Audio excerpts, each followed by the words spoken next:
in and take a seat. We just got the second letter from Paul, and he's clearing up some things, so get your writing utensils, it's time to learn. Let's get it. Take a seat. Persevere through the pain. Proceed. Do it all in Jesus' name. The Lord's coming back. Coming back. The Lord is coming back. Coming back. See, the Lord is coming back. Free us from affliction. Get lazy in the back. Stay focused on the mission. Stand strong in the faith. Strong in the faith. Strong in the faith. Strong in the faith.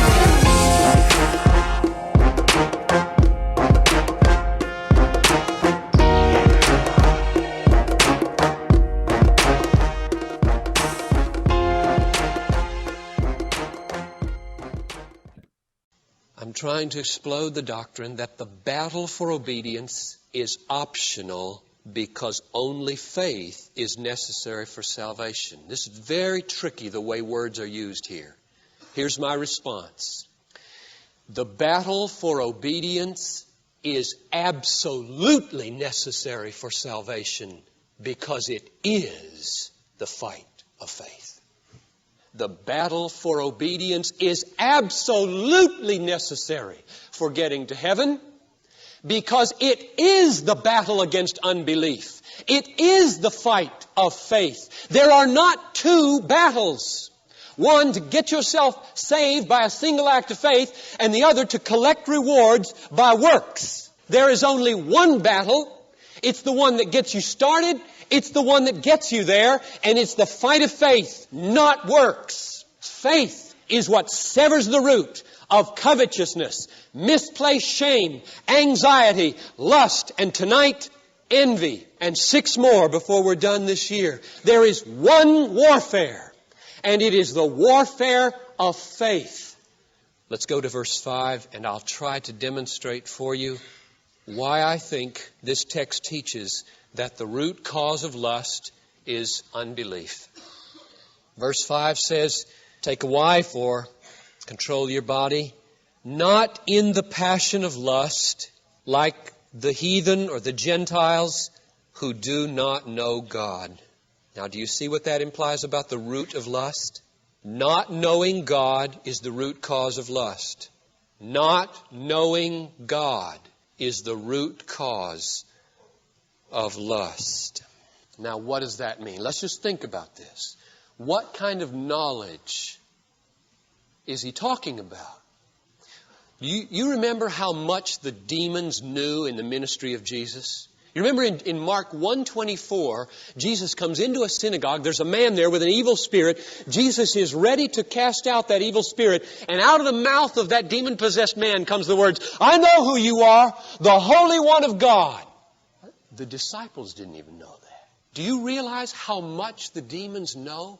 How accurate and large is their knowledge of God on many things?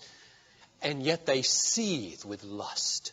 So that's not the kind of knowledge that's being spoken of here. You can pack your head with theological knowledge and go straight to hell. I used to go to professional theological meetings. I remember one in St. Louis.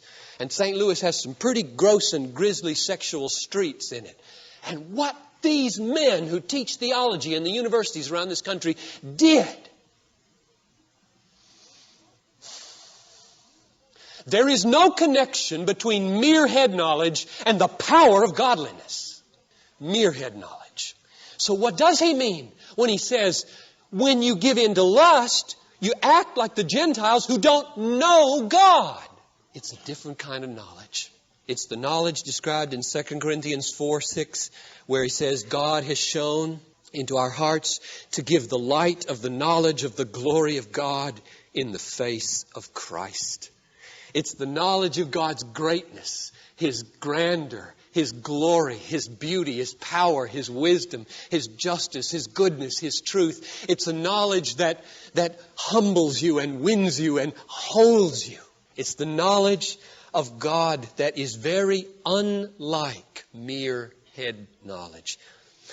It's the knowledge that you have when you're like Lydia and the Lord has just opened the heart to give heed to the glory of God in the face of Jesus Christ in the gospel.